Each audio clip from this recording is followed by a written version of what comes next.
Hey Amigos, welcome back to our channel. RRB NTPC under graduate మనకైతే notification అయితే వచ్చింది కదా. ఆల్రెడీ గ్రాడ్యుయేట్ నోటిఫికేషన్ మనకి పోస్ట్ ప్రిఫరెన్స్ గురించి అయితే డిస్కస్ చేసుకున్నాం. ఇప్పుడు అండర్ గ్రాడ్యుయేట్ పోస్ట్ ప్రిఫరెన్స్ గురించి అయితే మనం ఒకసారి డిస్కస్ చేసుకుందాం. Okay, clear. ఈ under graduate first under graduate RRB NTPC under graduate qualification ఏంటి? 10+2 ఆర్ ఈక్వలెంట్ అన్నారు. ఈ ఈక్వలెంట్ అనే దగ్గర చాలా మందికి డౌట్స్ అయితే వస్తున్నాయి. ఓకే, ఆ ఈక్వలెంట్ లో ఎవరెవరు వస్తారో ఒకసారి చూస్తున్నాం. ఇప్పుడు 10+2 అంటే 10th క్లాస్ +2 అంటే ఇంటర్. ఓకే, ఇంటర్ ఉన్న క్వాలిఫికేషన్ వాళ్ళు అప్లై చేసుకోవచ్చు, అది క్లియర్, మీరు పక్కన పెట్టండి. నెక్స్ట్ ఈక్వలెంట్ కింద ఎవరు వస్తారంటే ఇంటర్మీడియట్ బదులు వొకేషనల్ కోర్సెస్ చేసింటారు కదా, వాళ్ళు కూడా ఎలిజిబులే. వొకేషనల్ ఇంటర్ కి ఈక్వలెంట్ గా వొకేషనల్ కోర్సెస్ చేసింటారు అనమాట. ఆ సర్టిఫికేట్ ఉన్నా కూడా ఎలిజిబుల్ ఉంటారు. Okay, number 1. నెక్స్ట్ పియూసి అని ఉంటుంది. పియూసి అంటే ప్రీ యూనివర్సిటీ కోర్సెస్. ఇది కర్ణాటకలో కొన్ని ఏరియాస్ లో అలా అని పిలుస్తారు అనమాట. అలాంటి సర్టిఫికేట్ ఉంటుంది. ఓకే, అది కూడా ఎలిజిబులే. నెక్స్ట్ పీడీసీ అని ఉంటుంది. ప్రీ డిగ్రీ కోర్సెస్, డిగ్రీ కన్నా ముందు చేసే కోర్సెస్ అని చెప్పి పిలుస్తారు అనమాట. వాళ్ళు కూడా ఎలిజిబులే. Next diploma holders. Diploma holders కూడా ఈక్వలెంట్ టు ఇంటర్ అనమాట. కాబట్టి మీరు కూడా అప్లై చేసుకోవచ్చు. ఎవరైతే ఈక్వలెంట్ అని ఉందో అక్కడ సపరేట్ గా మెన్షన్ చేయలేదు, కానీ ఇక్కడ మీరు కన్సిడరేషన్ చేస్తారనమాట. మీరు ఎప్పుడైతే డాక్యుమెంట్ వెరిఫికేషన్కి వెళ్ళినప్పుడైతే ఈక్వలెంట్ దగ్గర ఈ కోర్సెస్ అన్ని కన్సిడరేషన్ చేస్తారు. Okay, clear, right. Next minimum percentage ఎంత ఉండాలి అంటే 50% ఉండాలి అని చెప్పి చెప్పడం అయితే జరిగింది. ఓకే, ఎడ్యుకేషన్ క్వాలిఫికేషన్ లో మన మార్క్ షీట్ లో 50% or above. Okay, minimum percentage అయితే 50 ఉండాలి. అదే ఎస్సీ ఎస్టీ వాళ్ళకైతే ఆ 50% లో కూడా ఉండాల్సిన అవసరం లేదు, దానికన్నా తక్కువ ఉన్నా కూడా నడుస్తుంది. Okay, clear, right. నెక్స్ట్ ఇప్పుడు ఈ పోస్ట్ వచ్చేసి సెన్ 06/2024 నోటిఫికేషన్ నెంబరు ఆల్రెడీ మన టెలిగ్రామ్ ఛానల్లో పెట్టడం అయితే జరిగింది. టెలిగ్రామ్ ఛానల్లో ఎవరన్నా జాయిన్ కాకపోతే కింద లింక్స్ ఉంటాయి, జాయిన్ కండి.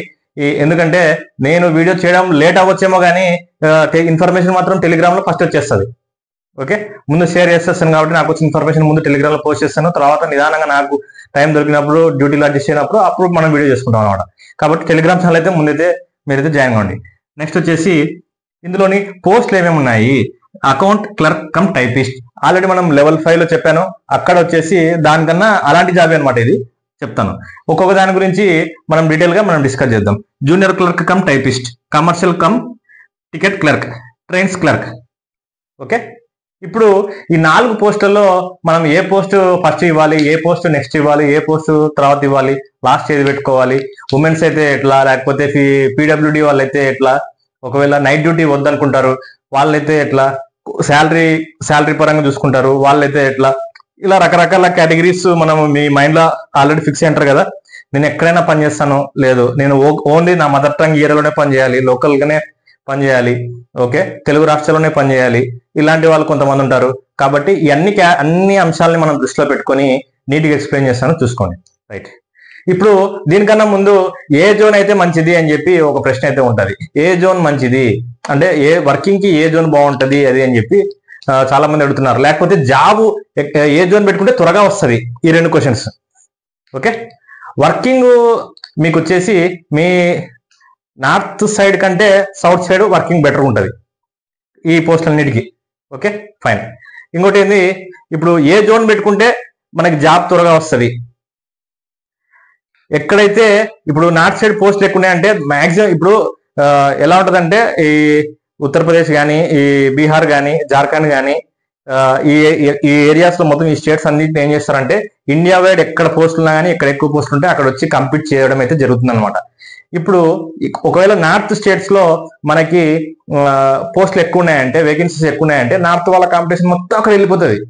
ఓకే, సౌత్ లో మన కాంపిటీషన్ మనకే ఉంటుంది అనమాట. మనం సౌత్ ఇండియన్స్ ఎట్లా అంటే మనకి ఇక్కడ ఈ వాతావరణం విడిచిపెట్టి మనం బయటికి వెళ్ళలేము అనమాట.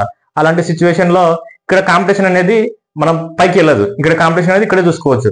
మీకు బెంగళూరు అయినా, చెన్నై అయినా, సికింద్రాబాద్ అయినా, సికింద్రాబాద్ లో మాత్రం కాంపిటీషన్ ఫుల్ ఫైట్ ఉంటుంది అయితే పక్క. ఎందుకంటే మన నారాయణ, చైతన్య, పుణ్యమా అని చెప్పి ఇంకా రకరకాల ఎడ్యుకేషన్ ఇన్స్టిట్యూషన్స్, కాకపోతే ఇక్కడ ఎక్కువ మంది కసిగా చదివే విద్యార్థులు ఉన్నారు కాబట్టి, కాంపిటేటివ్ ఫీల్డ్ ఎక్కువ మంది చదువుతా ఉన్నారు కాబట్టి, బ్యాంక్ ఎగ్జామ్స్ మన దగ్గరే ఎక్కువ కోచింగ్ తీసుకుంటారు కాబట్టి, ఇలాంటి అర్థమెటిక్ రీజనింగ్ మన దగ్గర చాలా ఫాస్ట్ చేస్తారు పిల్లలు. ఓకే, కాబట్టి కన్సిడర్ చేసుకుంటే ఈ బ్యాంకింగ్ రాసే వాళ్ళు కానీ బయట పెట్టుకోకుండా ఇక్కడే పెట్టుకుంటారు అనమాట కొంతమంది చాలా వరకు. వాళ్ళందరూ ఇక్కడ వచ్చేసరికి అర్థమెటిక్ రీజనింగ్ లో మనకి ఫుల్ టఫ్ ఫైట్ ఉంటుంది. ఓకే, సికింద్రాబాద్ వరకు వచ్చేస్తే ఇటు వచ్చి మీరు బెంగళూరు డిజైన్ చూసినట్టయితే లేకపోతే చెన్నై డిజైన్ చూసినట్టయితే అక్కడ మనకి ఐటీ సెక్టర్ అనేది చాలా మనకి ఇంప్రూవ్ అయింది కాబట్టి అక్కడ మాక్సిమం అట్లా వెళ్ళడానికి ట్రై చేస్తారు. అక్కడ గవర్నమెంట్ సెక్టర్ నుంచి కొద్దిగా తక్కువ చూస్తారు కాబట్టి అక్కడ మనకి కాంపిటీషన్ కొద్దిగా తక్కువ ఉండేదానికైతే అవకాశం ఉంటుంది. ఎవరైతే పక్క నాకు జాబ్ కావాలన్నప్పుడు ఈ చెన్నై కానీ బెంగళూరు కానీ అలా మీకు నెంబర్ ఆఫ్ పోస్ట్ ఎక్కడ ఎక్కువ ఉన్నాయంటే అక్కడ చూసుకొని పెట్టుకొని వెళ్ళిపోవడం అయితే బెటర్. ఓకే, నెక్స్ట్ లేదు నేను తెలుగు రాష్ట్రంలో పనిచేసి ఎంత టఫ్ కాంపిటీషన్ ఉన్నా పర్లేదు, నాకు ఇక్కడే రావాలా, మా ఇంటి దగ్గరే రావాలా, మా ఊర్లోనే రావాలా, నాకు దగ్గర ఉన్న స్టేషన్ లో రావాలనుకునే వాళ్ళు సికింద్రాబాద్. మనము డిస్కస్ చేసుకునేది ఇప్పుడు జాబ్ ప్రొఫైల్, ఈ కన్సిడరేషన్ కదా. జాబ్ ప్రొఫైల్ గురించి మాట్లాడుకున్నాము, వర్కింగ్ అవర్స్ గురించి మాట్లాడుకున్నాము, వర్క్ ప్రెజర్ గురించి మాట్లాడుకున్నాము, లీవ్స్ అవైలబిలిటీ, శాలరీ, ఈ కన్సిడరేషన్స్ తీసుకొని మనమైతే మాట్లాడుకోవడం అయితే జరుగుతుంది అనమాట. ఫస్ట్ పోస్ట్ వచ్చేసి account clerk cum typist. It's level 2 post and C2 అనమాట. C2 medical category. Account clerk cum typist ఇది వచ్చేసి మనకి మెయిన్ హెడ్ క్వార్టర్ దానిలో ఉంటుంది. నీకు వీకెండ్ హాలిడేస్ ఉంటుంది. నెంబర్ 1 పోస్ట్ వచ్చేసి మనకి అకౌంట్ క్లర్క్ కమ్ టైపిస్ట్. ఇది లెవెల్ 2 పోస్ట్ అండి. ఇది C2 మెడికల్ కేటగిరీ. అంతగా సైట్ ఉన్నా కూడా నడుస్తుంది, స్పెడ్స్ ఉన్నా నడుస్తుంది. Okay, no problem. ఇప్పుడు వచ్చేసి ఇది మనకి మెయిన్ హెడ్ క్వార్టర్లు ఉంటాయి కాబట్టి వీకెండ్ హాలిడేస్ ఉంటాయి. వీకెండ్ మీకు ఉన్నప్పుడు మీరు లైఫ్ ని ఈజీగా బ్యాలెన్స్ చేసుకోవచ్చు. ఇది జాబ్ ప్రొఫైల్ కూడా బాగుంటది. Work life balance, working hours బాగానే ఉంటాయి. 9 to 5 అవర్స్, నైట్ డ్యూటీస్ ఏమి ఉండవు. మీకు నైట్ డ్యూటీస్ ఉండవు. ఇక్కడ వచ్చేసి వర్క్ ప్రెజర్ కూడా అంతగా ఏమి ఉండదు. ఓకే, ఇది ఎట్లా అంటే ఈ టైంలో జరగాల, ఇప్పుడే జరగాల అనేలాగా ఏమి ఉండదు. కొద్దిగా పోస్ట్ పోన్ చేసుకొని కూడా చేసుకోవచ్చు. ఈ రోజు జరగాల్సింది రేపు అట్లా 1 day అట్లా పోస్ట్ పోన్ చేసుకొని కూడా చేసుకోవచ్చు. Okay, no problem. లీవ్స్ కూడా మీకు వర్క్ అంతా అయిపోయింది, లీజర్ ఉంది, మీ వర్కింగ్ వర్క్ అసైన్ చేసుకొని మరి లీవ్ తీసుకునేదానికి అవకాశం ఉంటుంది. No problem. శాలరీ ఇంత వచ్చినప్పుడు శాలరీ కొద్దిగా లెవెల్ 2 అయినా కూడా మీకు నెక్స్ట్ ప్రమోషన్ వైజ్ వచ్చినప్పుడు ఒక 3-4 years ప్రమోషన్ వచ్చిన తర్వాత శాలరీ బాగుంటుంది అనమాట. లెవెల్ 2 శాలరీ అందరు కొట్టేలా ఉంటుంది. కాకపోతే మీకు ప్రమోషన్ వైజ్ చూస్తున్నట్టయితే ఇది హై ప్రొఫైల్ ఉంటుంది అనమాట. ఈజీగా ప్రమోషన్ వచ్చేదానికి ఛాన్స్ ఉంటుంది. ఓకే, నెక్స్ట్ ఈ జూనియర్ క్లర్క్ కమ్ టైపిస్ట్. ఇది వచ్చేసి ఒకటి హెడ్ క్వార్టర్ ఉండొచ్చు, లేకపోతే ఎక్కడైనా ఎనీ స్టేషన్ లో ఉండొచ్చు. కాకపోతే నైట్ డ్యూటీ అయితే ఉండదు. 9 to 5 అవర్స్ ఉంటుంది. మీకు వీక్ హెడ్ క్వార్టర్లో ఉంటే సాటర్డే సండే సెలవు ఉంటుంది. లేదు ఎనీ స్టేషన్ లో పడితే వీక్ ఆఫ్ ఉంటుంది. 1 day వీక్ ఆఫ్ అంటే మీరు సండే అని ఉండదు, ఏదర్ వీక్ డేస్ లో ఏదో ఒక డే తీసుకోవచ్చు అనమాట. అలా ఉంటుంది. Okay, right. ఇది కూడా లెవెల్ 2, ఇది కూడా C2. ఈ రెండు వచ్చేసి మీకు నైట్ డ్యూటీస్ అయితే ఉండవు. ఉమెన్ కి comfortable job, sitting jobs, system మీద మీరు హాయిగా వర్క్ చేసుకోవచ్చు. Okay, no problem. వీటి రెండింటికి టైపింగ్ టెస్ట్ అయితే ఉంటుంది అనమాట. Okay, next commercial cum ticket clerk. ఇది వచ్చేసి level 3 job. Commercial cum ticket clerk అంటే మీరు స్టేషన్కి వెళ్ళినప్పుడు మనకి టికెట్ బుక్ చేసి టికెట్ తీసిస్తారు కదా, ఆ జాబ్ అనమాట. ఓకే, సింపుల్గా చెప్పాలంటే ఆ జాబ్ అనమాట. ఓకే, దీన్ని CCTC అనుకుంటారు. దీన్ని ఇక్కడ వచ్చేసి B2 మెడికల్ కేటగిరీ అయితే ఇవ్వడం అయితే జరిగింది అనమాట. ఇక్కడ కూడా మనకి స్పెడ్స్ ఉన్నా సరిపోతుంది, లాజిక్ అయినా కూడా సరిపోతుంది. ఇక్కడ కానీ మనకి 6/12 వరకు కూడా మనకి ఐసైట్, నో ప్రాబ్లం. ఓకే, ఇది కూడా మంచి ప్రొఫైల్ అనే చెప్పొచ్చు. కాకపోతే వీటికి నైట్ డ్యూటీస్ అయితే ఉండడం అయితే జరుగుతుంది అనమాట.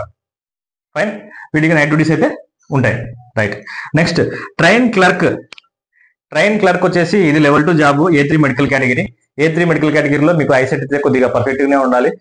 సర్జరీలో అవన్నీ మీరు ఐ కరెక్షన్స్ అవన్నీ చేసుకుంటే దీనికైతే మెడికల్లో డిస్క్వాలిఫై అయితే చేస్తారు. ఇది వచ్చేసి నైట్ డ్యూటీస్ ఉంటాయి, డే డ్యూటీస్ ఉంటాయి, రకరకాల డ్యూటీ టైమింగ్స్ అయితే అన్ఈవెన్ ఉంటాయి. ఓకే, ట్రైన్ క్లర్క్ అంటే ఇది TC కాదండి, ఇది TNC అంటారు. ట్రైన్ క్లర్క్ అంటే TC కాదండి, ఇది TNC అంటారు అనమాట. ఓకే, TNC దీని యొక్క డ్యూటీస్ ఏంటి అంటే ఇప్పుడు గూడ్స్ ట్రైన్స్ కి రేక్ వెనకలు ఉండేదాన్ని రేక్ అంటారు. అది రేక్ మేనేజ్మెంట్ సిస్టమ్ అనే ఒక పోర్టల్ ఉంటుంది.